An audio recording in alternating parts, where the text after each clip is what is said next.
Assalamualaikum warahmatullahi wabarakatuh.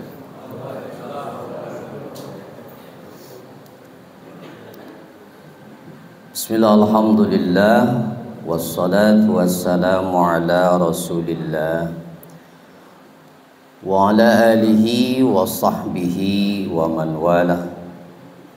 Subhanaka la ilma lana illa ma 'allamtana innaka antal alimul hakim.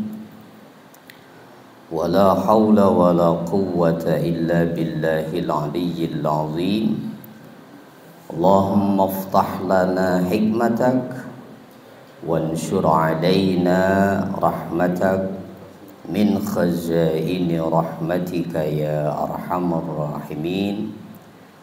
Alhamdulillah, puji syukur kita panjatkan selalu kehadirat Allah Subhanahu wa ta'ala. Di pagi hari ini kita masih diberikan nikmat kembali bisa melaksanakan sholat subuh berjamaah.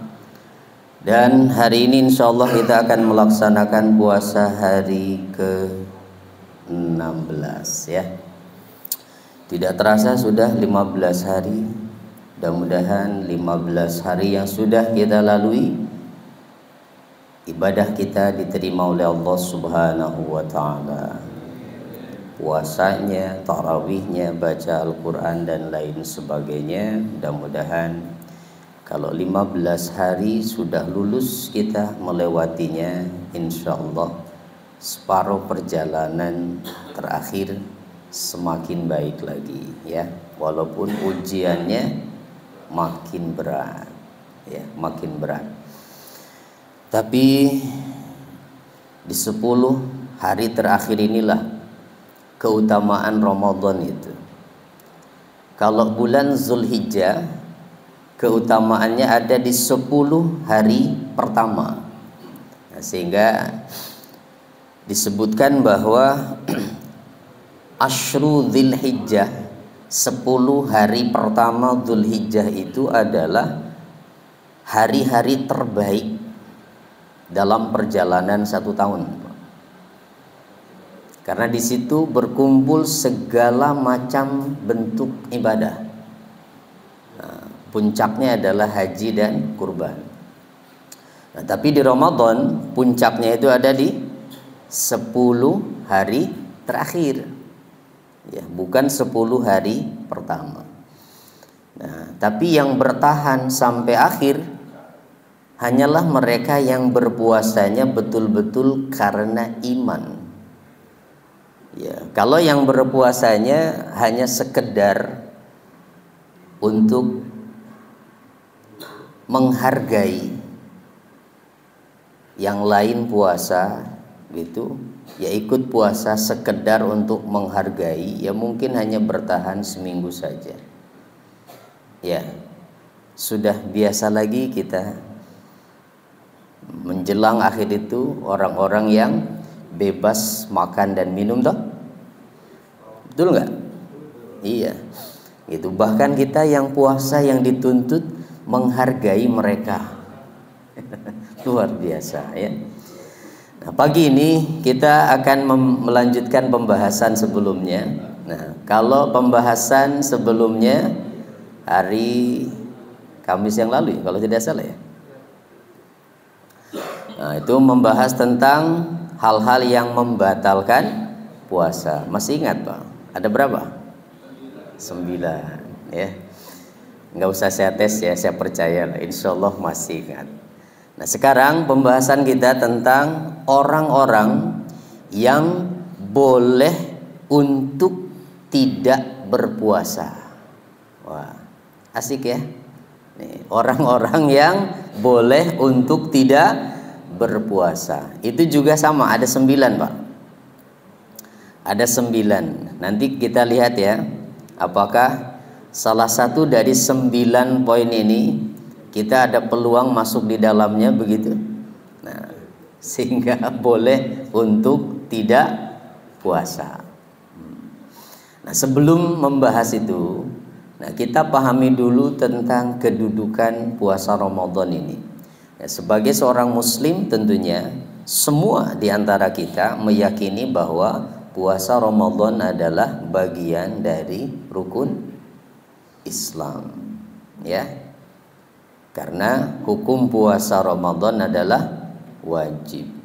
Dasarnya dari Al-Qur'an, surat Al-Baqarah ayat 183.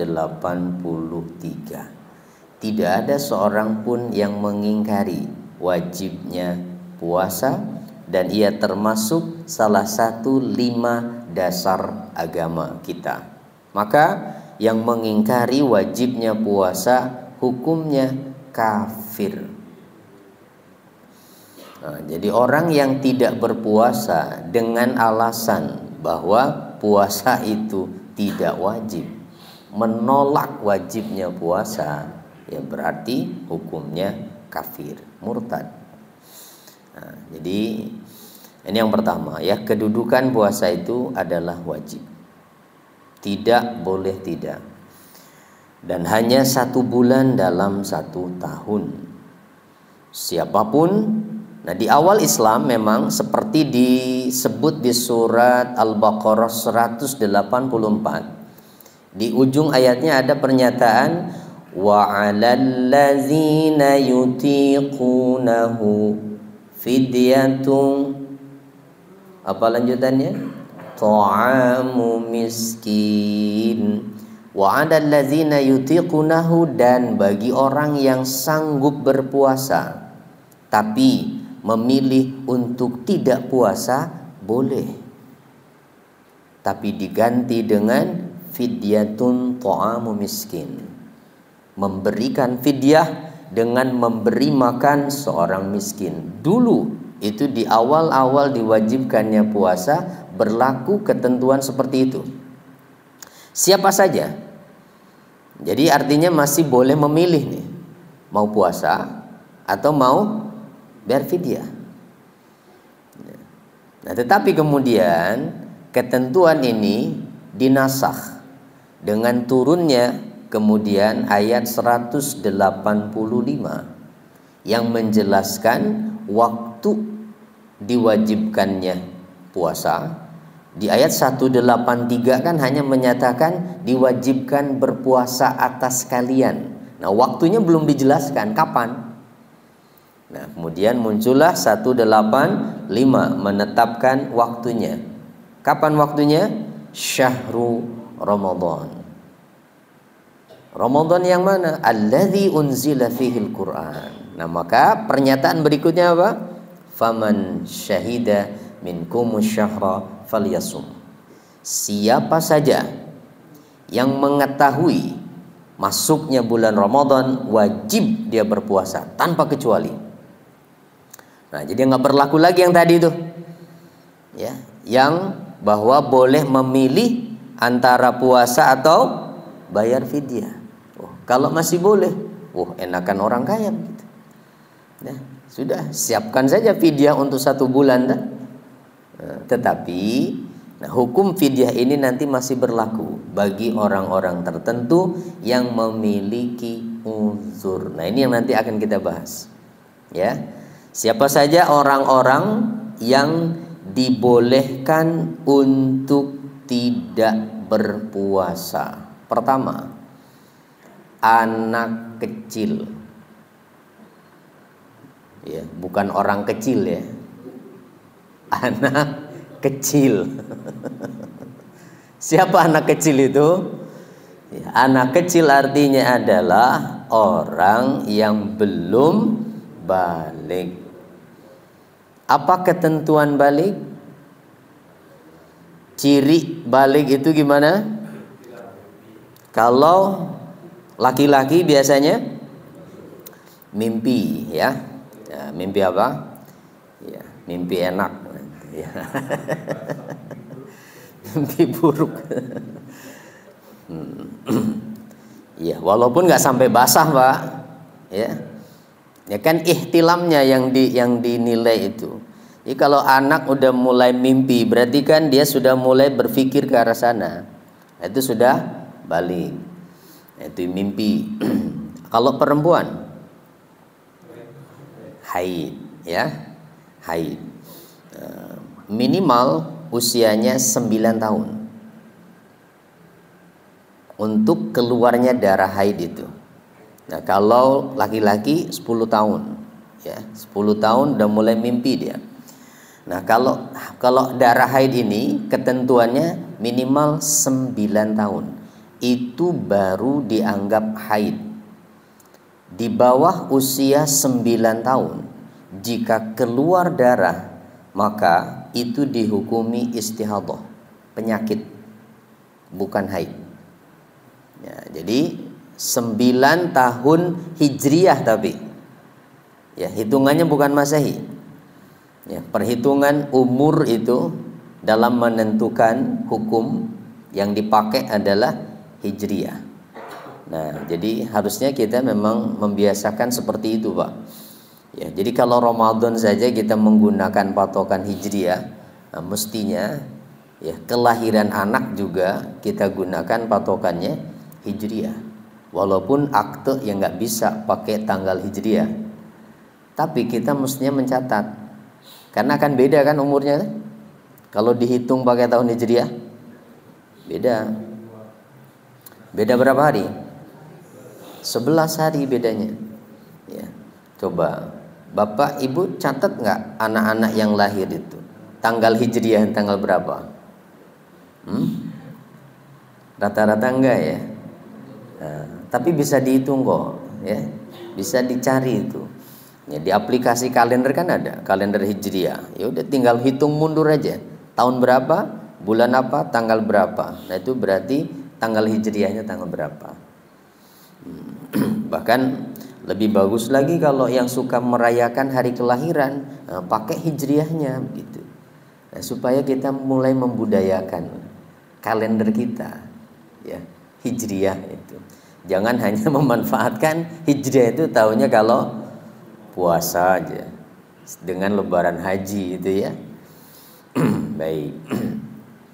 Nah, jadi bagaimana kalau anak ini tidak mimpi dan juga tidak keluar darah? Patokannya apa? Sudah lewat 9 tahun. Keluar apa?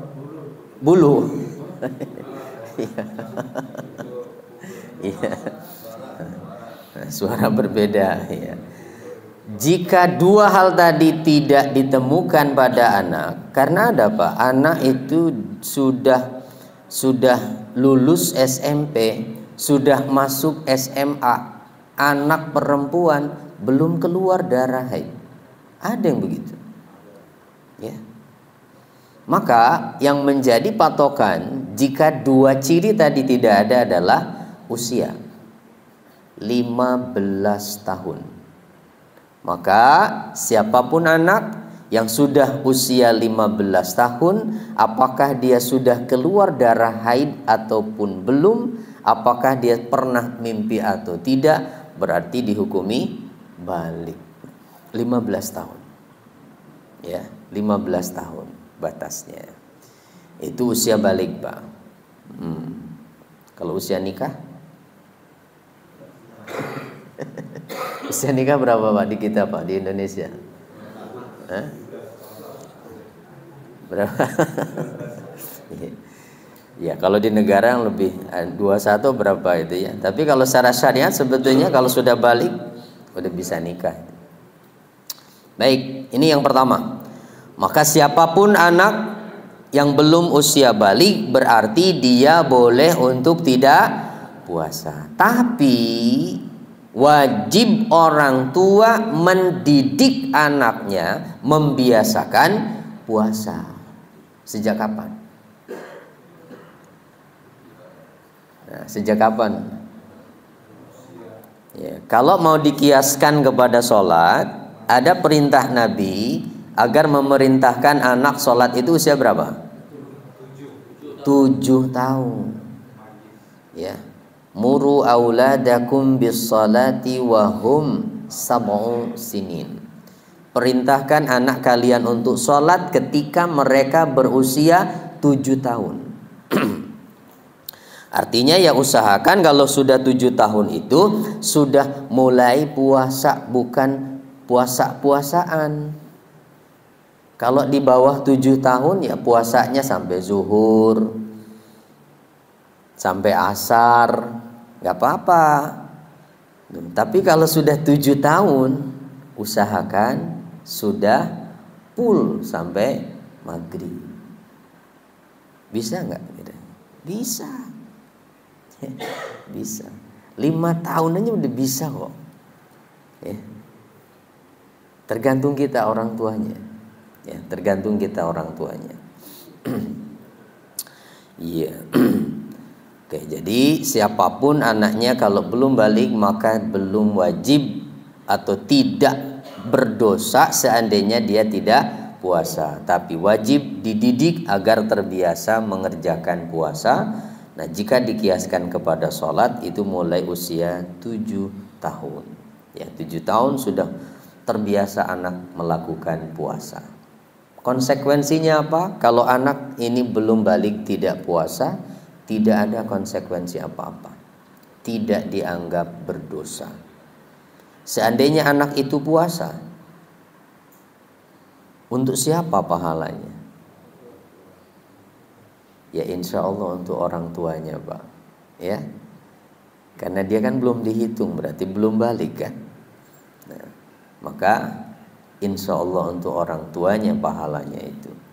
Jadi tidak ada konsekuensi apa-apa. Kalaupun anak ini tidak puasa, tidak wajib mengqadha pada saat nanti dia balik. Itu artinya.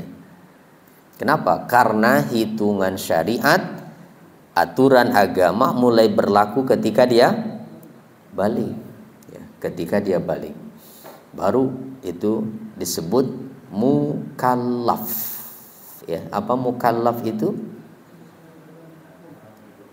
Orang yang sudah dikenai beban syariat. Nah, bukan muallaf tapi mukallaf. Nah, mukallaf itu syaratnya muslim, balik, berakal sehat. Ya, berakal sehat dan normal panca inderanya, minimal punya pendengaran atau penglihatan salah satu, apalagi kalau dua-duanya. Kenapa? Karena penglihatan dan pendengaran itu menjadi alat yang Allah berikan kepada kita manusia untuk mendapatkan pengetahuan. Tidak bisa melihat tapi masih bisa mendengar. Masih bisa nggak orang belajar? Bisa, dengan mendengar. Tidak bisa mendengar tapi masih bisa melihat. Masih bisa belajar? Bisa. Disyarat. Tapi tidak bisa melihat, tidak bisa mendengar. Itu sudah tidak kena taklif. Tidak bisa mendengar, tidak bisa melihat. Kalau dari lahir seperti itu, ya kalau sudah sekian puluh tahun dia hidup, lantas tidak bisa mendengar, tidak bisa melihat karena penyakit, itu beda. Kan sudah tahu sebelumnya itu Mbak ya. Jangan terus saya udah nggak bisa lihat, udah nggak bisa dengar, berarti saya udah nggak wajib sholat. Bukan begitu. Kalau memang dari lahir anak itu kondisinya tidak bisa melihat, tidak bisa mendengar, itu tidak kena taklif. Ya. Baik, ini yang pertama. Ya, jadi yang pertama berarti yang boleh untuk tidak puasa adalah anak kecil. Kedua, orang gila, majnun. Ya. Jadi artinya majnun apa? Asal artinya sih tertutup majnun itu. Tertutup apanya? Akalnya. Dari kata janna, tertutup, tersembunyi. Ya, tertutup akalnya, disebut gila. Tuh, makanya jin itu kenapa disebut jin? Karena keberadaannya tidak bisa dilihat.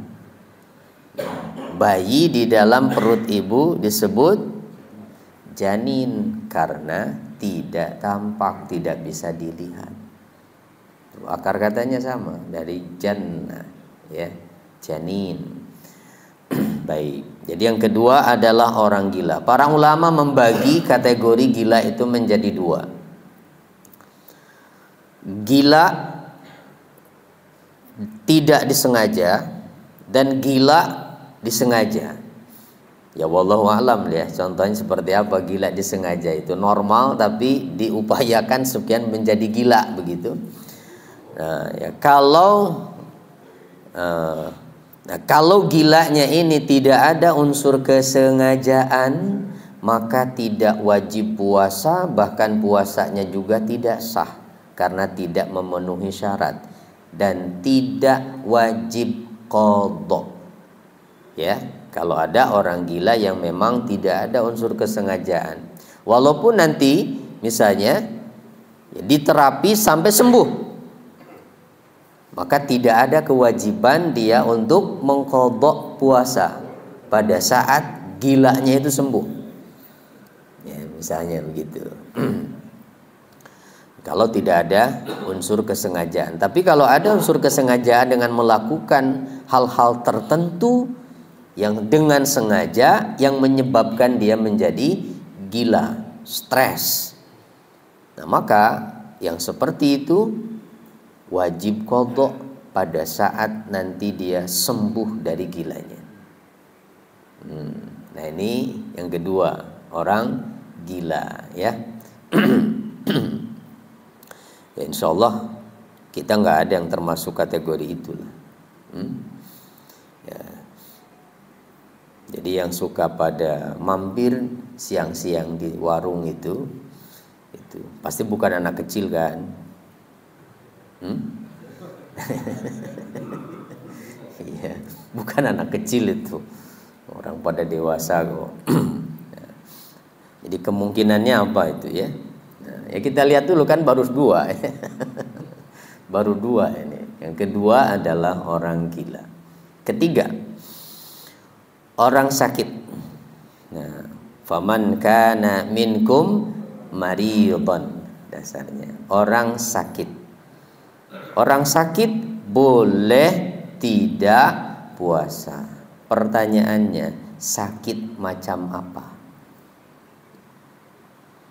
Nah, kan? Kalau berdasarkan Al-Quran, ada nggak batasan sakitnya? Di ayatnya tadi, ada batasan sakitnya nggak? Nggak ada. Faman kana minkum maridhan, siapa saja di antara kalian yang sakit, maka mazhab Zahiriyah yang hanya melihat dari zahir dalil yang ada, mereka berpendapat sakit apa saja boleh tidak puasa, walaupun hanya sakit jari, cantengan. Oh sakit saya, boleh buka kalau menurut mazhab ini Pak. Iya, ya, cuma kesannya jadi mempermainkan begitu, masa nggak ada hubungan itu sakit jari dengan puasa. Bisulan, kenapa buka bisulan saya? Nah, maka muncullah kemudian ijtihad jumhur ulama, ya karena tidak ada batasan di ayatnya. Mereka berijtihad bahwa sakit yang membolehkan seseorang tidak puasa itu kategorinya adalah sakit yang menyebabkan orang itu merasa berat untuk melakukan puasa, atau kalau dia berpuasa ya, akan memadaratkan dirinya, berbahaya untuk dirinya, atau sakitnya ini akan lama sembuhnya. Nah, siapa yang menentukan itu kira-kira? Bisa dua.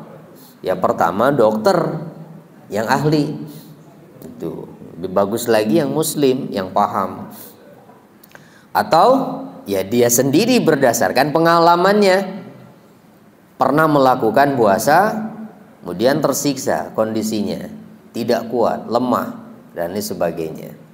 Nah, dan Ini tentu berlaku untuk siapa saja, walaupun tidak dalam kondisi sakit.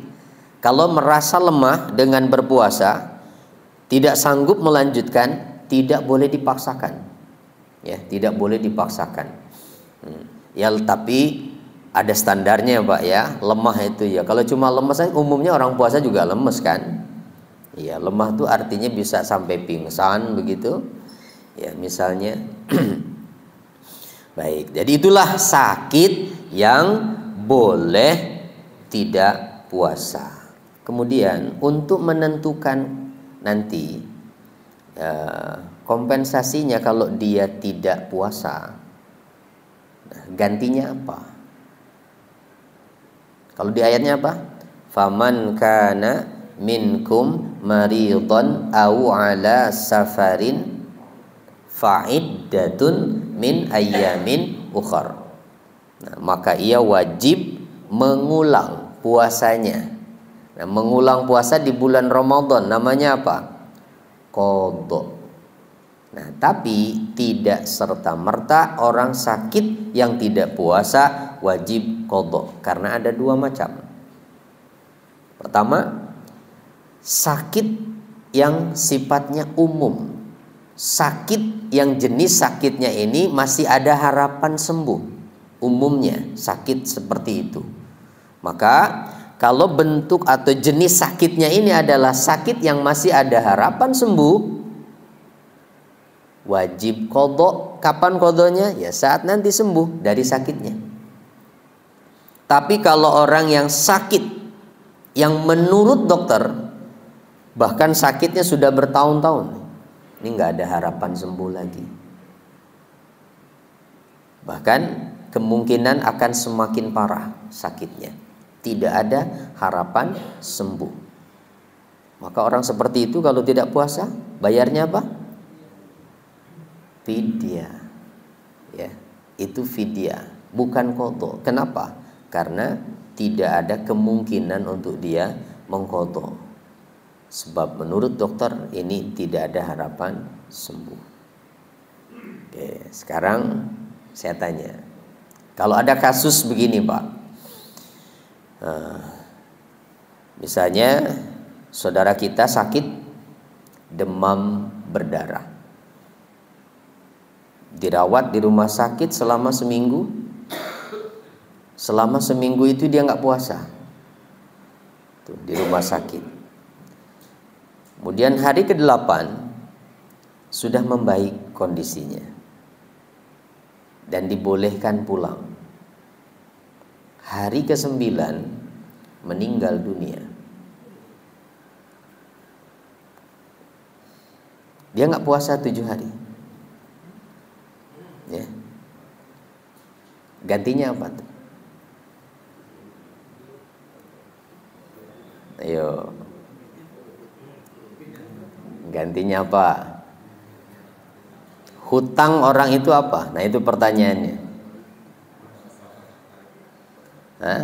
Hutangnya itu puasa atau fidyah? Puasa ya? Iya, karena jenis penyakitnya tadi yang mungkin sembuh. Orang sudah sembuh dia hari ke-8, berarti hutangnya puasa, hutangnya bukan fidyah. Ya, loh, tapi qadha berarti kan? Qadha. Lah, tapi kan meninggal. Yang qadha siapa? Keluarganya.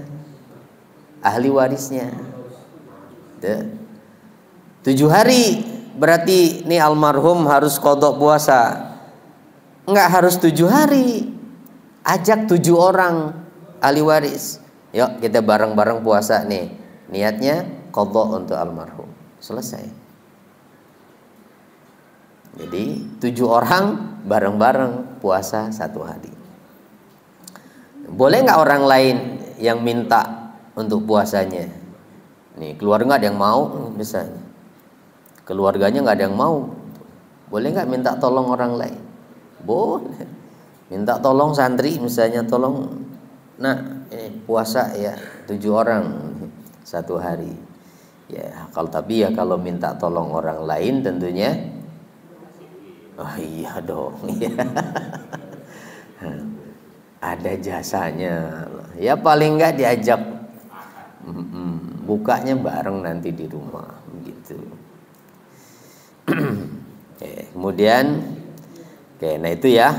Nah, tapi gini Pak, yang bisa diganti dan diqadha baik fidyah ataupun qadha tadi ini hanya berlaku untuk puasa. Sedangkan sholat tidak ada qadha, tidak ada fidyah. Maaf, orang sakit nggak sholat nggak bisa, terus keluarganya bagi-bagi beras, katanya ini buat fidyah yang sakit.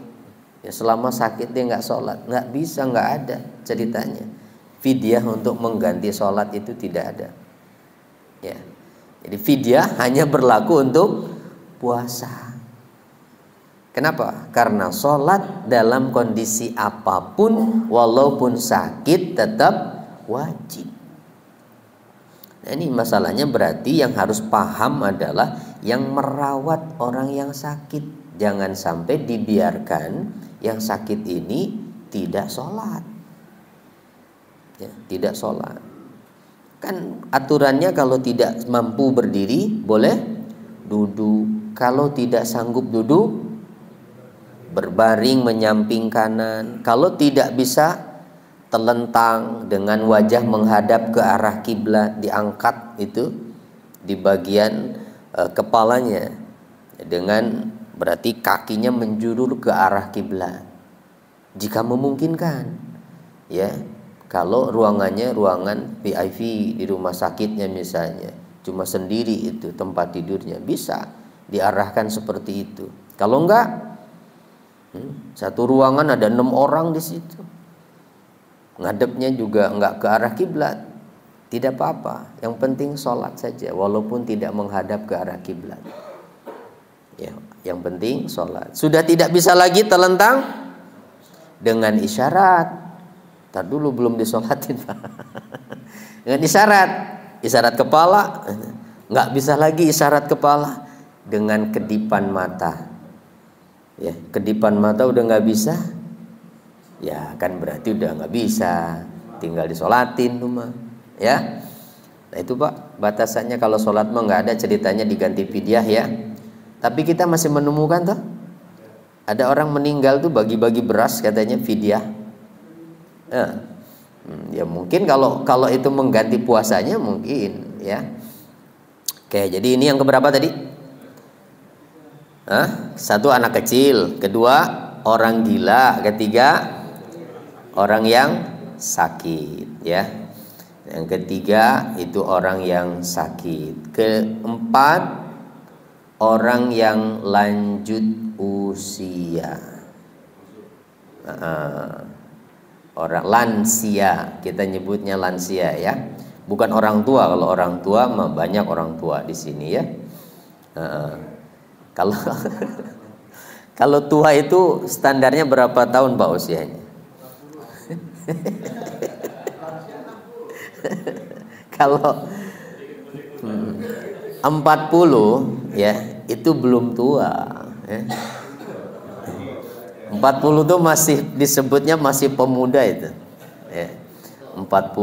Nah 50 ya, kepala 5 itu kahulan, dewasa. Oh ya.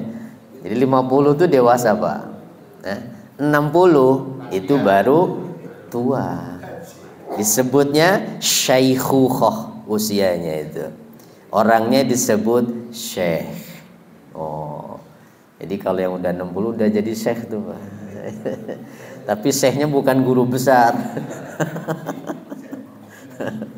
Orang tua.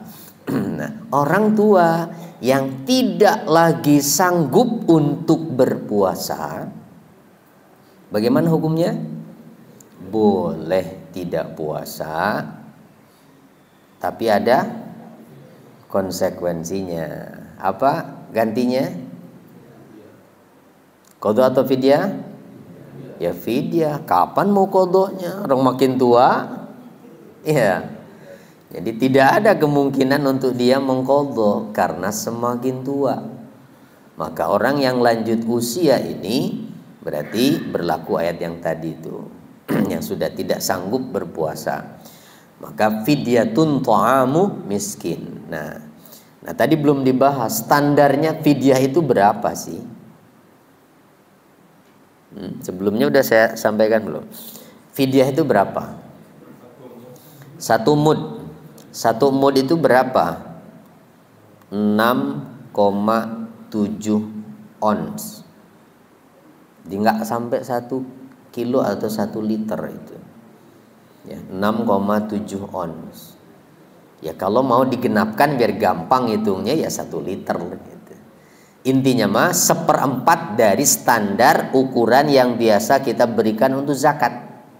Itu 1 mud. Karena zakat itu adalah 4 mud.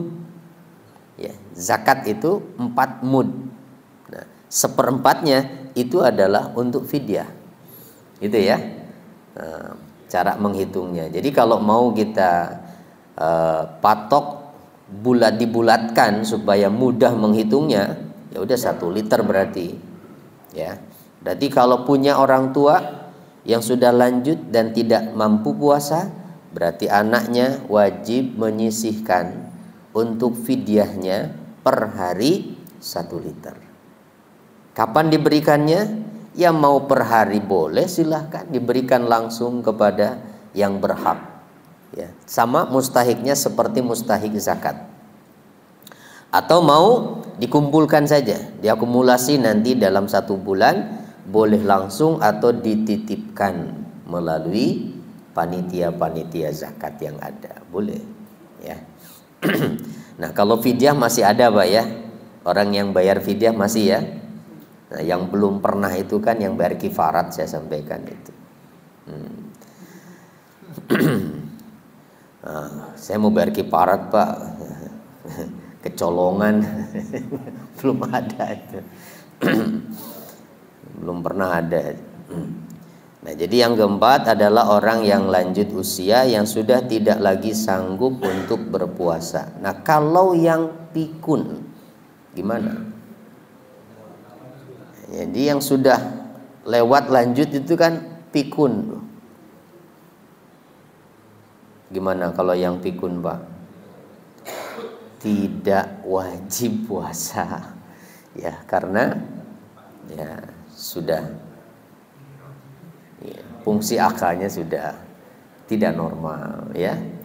Baru disuapin, ngomel-ngomel, kok saya nggak ada yang ngasih makan. Nah, itu udah pikun kan artinya. Nah, jadi tidak usah dipaksakan. Untuk sholat juga kalau ada orang tua yang seperti itu ya, karena ya sudah tidak wajib ya, sudah tidak wajib. Nah ini Pak, ada tuh alternatifnya kalau kita nggak mau dikenai kewajiban agama, itu pikun. Tapi janganlah ya, mudah-mudahan sih kita jangan sampai pikun gitu, jangan sampai pikun. Kenapa? Kasihan sama anak Pak, belum tentu anak kita mau sabar merawat kita. Kalau orang tua, kalau ibu merawat anak masih kecil, nggak ngerti apa-apa, masih sabar kan ibu mah? Bapak masih sabar itu ngadepin anak kecil itu, walaupun seperti apapun dia. Tapi kalau anak ngurus orang tua, banyak yang nggak sabar, banyak ditinggal di panti-panti jompo kan, diterlantarkan begitu ya. Yang diurus dirawat di rumah juga belum tentu sabar kita ya. Dan karena memang juga tobiinya kan, kalau anak kecil itu sebandel-bandelnya anak, biar kayak apapun tetap ada lucu-lucunya ya. Tapi kalau orang tua nggak ada lucu-lucunya, itu ngeselin. Nah, makanya ditekankan betul kan di ayat Al-Quran tuh, siapa di antara kalian yang orang tuanya sampai usia lanjut dalam pemeliharaan dia, kedua-duanya atau salah satunya, hati-hati. Fala taqul lahuma uff. Jangan sampai keluar kata-kata cercaan apapun itu, keluhan. Sabar, Pak. Nah, ada seorang dokter di Arab itu Pak yang bercerita, dokter perempuan. Nah, satu ketika kedatangan pemuda namanya Muhammad. Begitu masuk ruangan dokter, dia menggandeng seorang perempuan. Itu dibawa masuk, itu merontak, itu berontak, dia nggak mau keluar. Akhirnya dilempar, itu kerudungnya itu diambil lagi sama si pemuda itu, dipakaikan, digigit, dicakar anaknya. Tapi anaknya senyum aja. Kemudian masuk ke ruangan dokter, si ibunya ini mulai muter-muter di meja dokternya, nggak normal. Kata dokter, ini siapa Muhammad? Ini ibu saya, dong. Ibu kamu? Sejak kapan seperti ini? Sejak lahir, dokter. Sejak lahir. Bagaimana bisa melahirkan kamu kalau lu sejak lahir seperti ini? Kakek saya, kata dia bercerita, menikahkan ibu saya karena kakek ingin ibu punya keturunan. Cuma tidak bertahan itu. Ayah saya menceraikan ibu setelah 1 tahun dalam keadaan hamil mengandung saya. Itu kata dia. Sejak 10 tahun usia saya, dok, saya yang merawat ibu saya ini. Saya yang ngasih makan, yang memasak untuk ibu saya. Kalau saya tidur, saya ikat kaki saya di kaki ibu, karena saya takut ibu kabur lari. Saya nggak bisa mencarinya lagi. Anaknya itu, ya. Lalu si ibunya bilang, Muhammad, kapan mau diajak ke Mekah? Karena lihat di televisi itu ada gambar Ka'bah. Nanti Kamis ya Bu ya. Ditegur lagi sama dokternya, Muhammad, dia kan udah nggak wajib ibadah, kamu mau ngajak dia umroh? Iya dong. Setiap kali ibu saya minta ke Mekah, saya bawa ke sana karena saya khawatir ada keinginan ibu yang tidak terpenuhi padahal saya mampu. Dia nggak kenal kalau kamu anaknya. Tidak, dokter. Ibu saya nggak tahu kalau saya anaknya. Tapi Allah yang menciptakan saya, Dia tahu kalau beliau ini ibu saya. Insyaallah, Pak. Begitu keluar itu anak dengan ibunya, dokter itu ngunci pintunya, nangis, Pak. Baru dia pertama ya, lihat itu dengan mata kepala anak yang berbakti sebegitunya sama ibu, padahal ibunya gila itu. Kalau mau dia bisa aja titipkan di rumah sakit, tapi dia lebih memilih berbakti sama ibunya karena ingin pintu surga selalu terbuka untuknya. Nih Pak, ya, mudah-mudahan anak kita kayak begitu Pak, ya. Ya, maksudnya ya, diberikan itu kesabaran oleh Allah. Baik, keberapa nih? Keempat ya. Kelima, musafir. Siapa musafir? Orang yang dalam perjalanan. Ada yang mau pulang kampung? Alhamdulillah. Berarti ada peluang dong. Boleh tidak puasa. Nanti dulu Pak. Ada aturannya. Musafir yang seperti apa? Dasarnya di ayat tadi juga. Ya, faman kana minkum maridun au ala safar. Kalau berdasarkan zahir ayat, tidak ada batasan di situ. Pokoknya melakukan perjalanan. Dari sini ke Ciputat perjalanan enggak? Perjalanan. Tapi para ulama memberikan batasan. Berapa jarak perjalanan yang dibolehkan seseorang tidak puasa pada saat dia tidak mampu lagi melanjutkan puasa? Ketentuannya itu disamakan pada hukum sholat. Berapa jarak perjalanan yang dibolehkan orang mengqashar sholat? Karena rukhsah perjalanan itu yang utama adalah qashar, bukan jamak. Rasulullah itu selalu mengqashar sholat ketika melakukan perjalanan. Yang 4 jadi 2 gitu. Jadi jamak itu sebab lain yang memberatkan, itu membolehkan. Oleh Imam Asy-Syafi'i ya, mazhabnya menyamakan perjalanan yang jaraknya membolehkan qashar juga boleh jamak. Berapa Pak jaraknya? 89 kilometer. Sebagian mengatakan 84. Nah, kita ambil yang 89 lah ya. Jadi bapak yang pulang kampungnya ke Bogor belum dapat itu ya, belum dapat. Ke Bogor berapa itu? Kemana minimal tuh berarti? Bandung, Cianjur lah ya. Udah tuh 89 kilometer. Muter dulu. Ke Bogornya muter dulu ya. Ya, jadi yang menentukan adalah jaraknya nih. Mau kemana tujuannya, berapa jaraknya. Kan sekarang bisa diketahui kan. Ya tinggal cari di map, itu tujuannya kemana, lihat berapa jaraknya. Jadi minimal 89. Nah kemarin katanya baru udah di Cirebon ya. Nyampe nggak tuh Cirebon? Lewat ya. Tapi puasa nggak? Puasa nggak kemarin? Tetap puasa ya, alhamdulillah. Nah, orang yang melakukan perjalanan jauh ini dapat rukhsah dengan ketentuan begini Pak. Rukhsah itu berlaku ketika dia sudah meninggalkan tempat tinggalnya, minimal sudah lewat kecamatan. Ya, maksudnya, jadi jangan begini. Nih mentang-mentang mau pulang kampung, terus udah bilang-bilang sama tetangga, besok saya nggak puasa ya, itu soalnya saya mau pulang kampung. Jadi udah nggak sahur dari rumah, udah nggak puasa, padahal belum berangkat. Nah, ada nggak yang begitu? Itu tidak benar.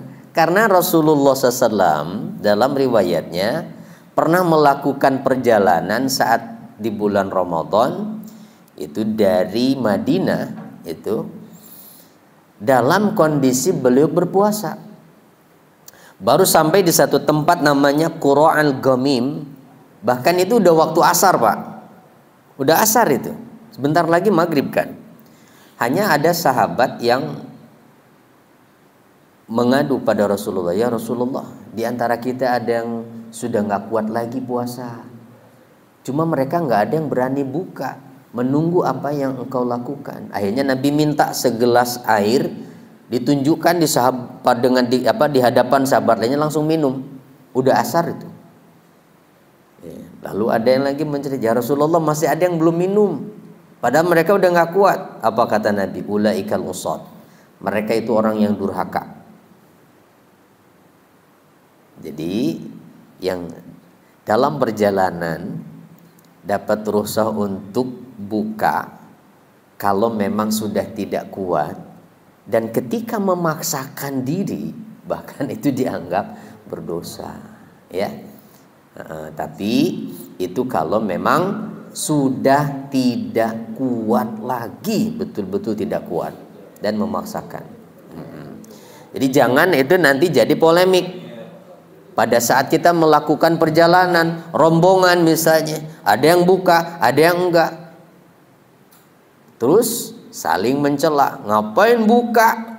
Orang enggak berat apa-apa, kata yang buka berdosa loh kalau enggak buka.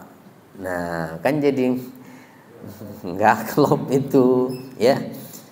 Menyalahkan, menganggap berdosa orang yang tidak mengambil rukhsah. Nah, mana terus yang lebih utama Pak? Ngambil rukhsah atau tetap berpuasa?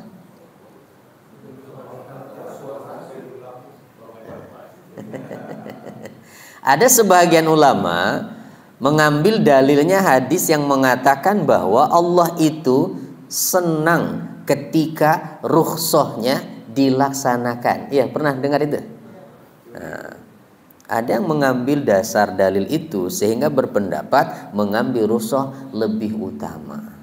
Tetapi mayoritas ulama merinci hukumnya.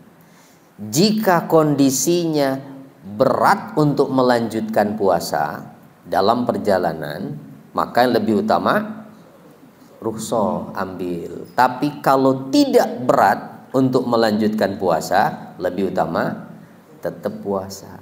Walaupun jaraknya jauh dari sini ke Kalimantan, tapi naik pesawat 2 jam nyampe. Itu habis itu nyambung naik taksi, adem terus, tidak ada beratnya. Ya tetap puasa saja, lebih utama, ya, lebih utama. Baik. Nah, ini yang musafir ya. Nah, jadi sudah harusnya berarti tetap sahur dulu dari sini, ya. Nah, nanti di tengah perjalanan kalau memang berat tidak bisa melanjutkan, silakan ambil rukhsah. Jangan udah nggak sahur, bahkan udah diancer-ancer. Nanti kita makan pagi di sana ya, di rest area sekian. Nah, itu itu tidak benar begitu. Ya. Ya kalau mempersiapkan bekal mah nggak apa-apa. Ya jaga-jaga jangan barangkali nanti nggak kuat begitu. Ya silakan aja. Itu bawa makanan, persiapan. Ya, tapi ya jangan diniatan. Ya, kalau masih kuat mah jangan, aduh sayang nih makanan udah dimasak. Ya kalau kuat kan tetap ada konsekuensinya. Kalau ngambil rukhsah juga wajib qadha nanti.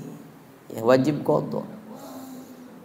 Nanti di luar Ramadan. Lah kalau melakukan perjalanan pulang kampung nggak puasa, udah ngambil rukhsah, kecelakaan Pak, meninggal.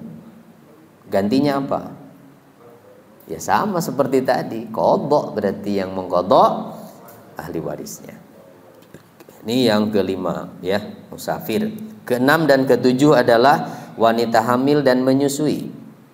Wanita hamil dan menyusui boleh tidak puasa. Walaupun dengan puasa insya Allah tidak akan terjadi apa-apa. Banyak wanita hamil menyusui tetap berpuasa, tidak terjadi apa-apa. Lebih baik dikonsultasikan dengan ahlinya ya. Bagaimana kalau tidak berpuasa, apa gantinya? Ada 2. Kalau ibu hamil menyusui ini tidak puasa karena khawatir ke anak saja, ibunya kuat kok, dia puasa kuat, tapi kasihan ke anak, saya nggak puasa aja, maka wajib qadha plus fidyah 2 tuh. Tapi kalau ibu hamil menyusui tidak puasa karena khawatir ke dirinya, karena pernah coba puasa nggak kuat, atau ke diri dan anak, maka wajib qadha saja. Kecuali ibu yang tidak memungkinkan bagi dirinya melakukan qadha, nggak punya kesempatan untuk qadha karena punya anaknya tunji. Bapak tahu tunji? Nah, setahun hiji. Iya. Ini dia ngambil rukhsah sekarang lagi hamil. Selesai menyusui hamil lagi. Kapan qadhanya itu? Nah, maka menurut sebagian ulama perempuan yang seperti itu bisa menggantinya dengan fidyah puasanya, ya. Ya, hamil menyusui 6-7, yang ke-8 adalah yang haid, dan ke-9 nifas, di mana dua-duanya kalau tidak puasa diganti dengan qadha. Itu sudah umum ya. Nah, itulah 9 ya poin. Kira-kira ada peluang kita masuk salah satu di dalamnya? Ya ada musafir, ya paling enggak ya. Enggak mungkin orang gila mah ya. Ada yang mau bertanya mau enggak? Silakan.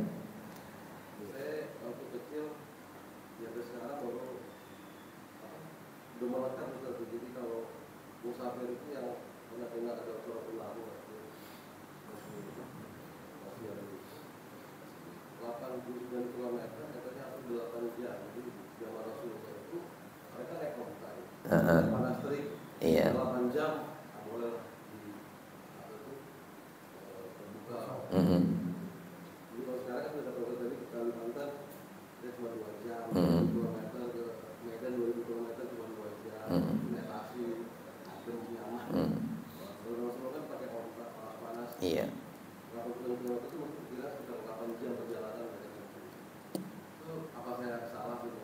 Nah, memang ada dua standar. Sebagian ulama menggunakan jarak tempuh, nah, yaitu tadi 89 kilo. Sebagian ada yang menggunakan standarnya waktu tempuh.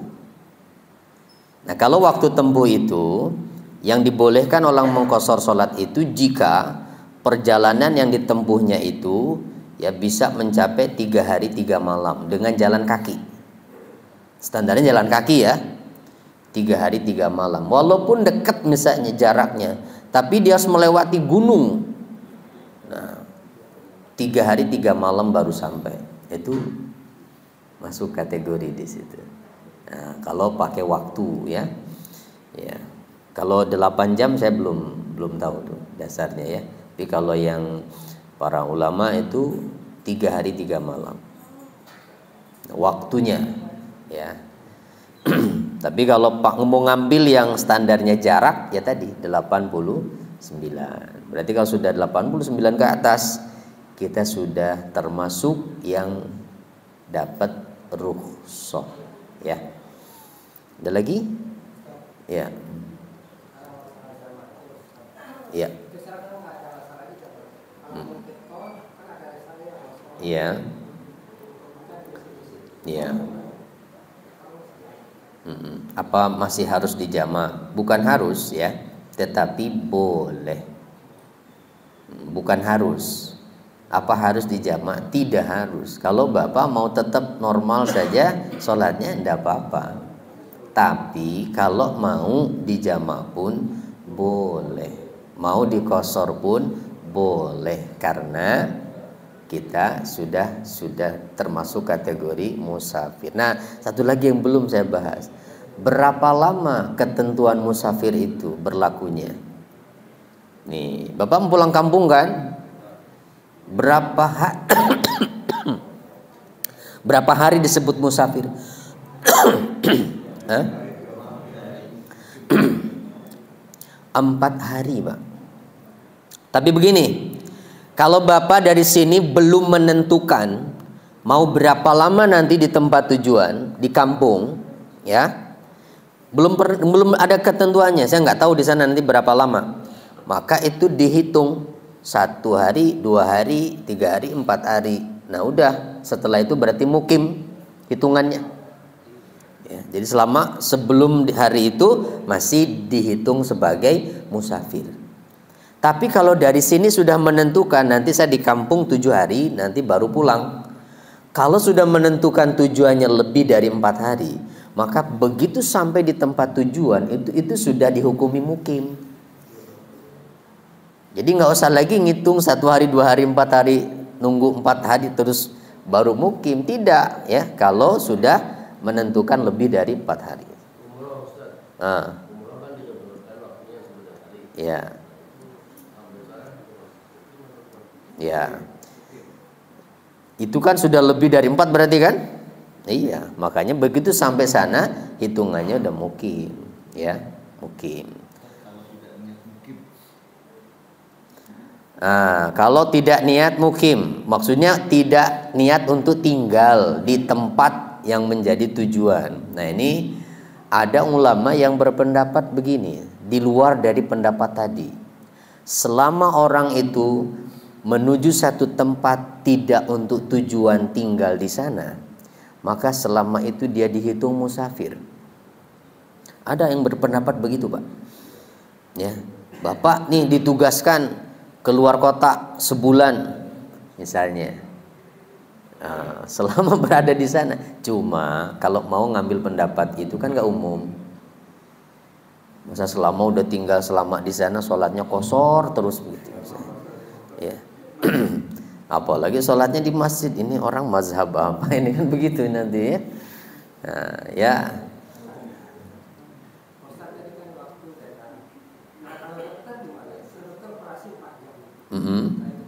Gimana? Dokter operasi.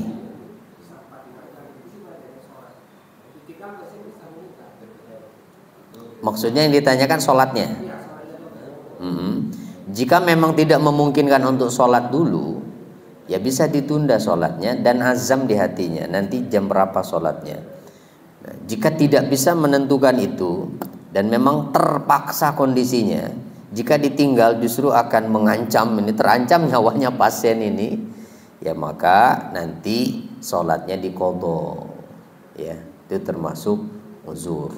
Kalau seperti itu dokter, ya termasuk yang ketiduran lewat waktu sholat, qadha segera ketika ingat. Cukup Pak? Udah? Ya.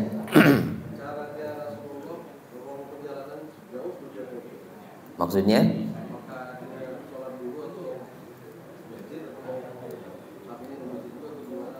Jadi adab yang Rasul ajarkan kalau mau melakukan perjalanan itu, ya melakukan sholat safar. Ya memang lebih utama dilakukan di masjid, ya, tapi di rumah juga tidak boleh. Tidak apa-apa.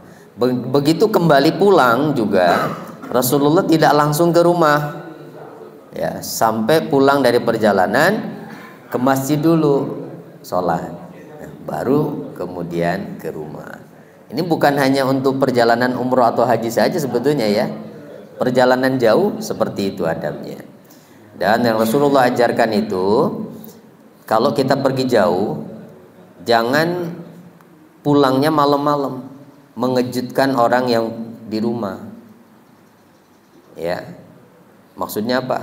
Ya jangan mengejutkan istri yang di rumah, ya implementasinya untuk saat ini maksudnya kasih kabar kalau mau pulang supaya istri di rumah persiapan. Makanya waktu pasukan perang baru pulang dari perjalanan perang ini kan sudah sampai Madinah, tapi Nabi nanti jangan ke rumah dulu, ya, biarkan mereka yang di rumah udah pada tahu nih suaminya udah pulang, tapi Nabi menahan mereka nanti dulu, ya, biarkan istri-istri kalian berhias dulu di rumah, gitu Pak, ya iya, jadi ngasih tahu dong, ya kan istri itu nggak nyaman kalau suami datang dalam keadaan dia nggak siap gitu, ya belepotan keringat dan sebagainya. Nah, itulah ajaran Islam itu, ya. Apalagi yang lama udah, ya 40 hari nggak ketemu. Baik Pak.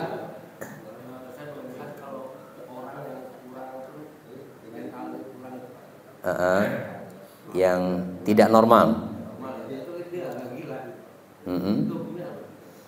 Ya kalau nggak normal ya berarti kan kategorinya masuk kemana itu tadi, ya yang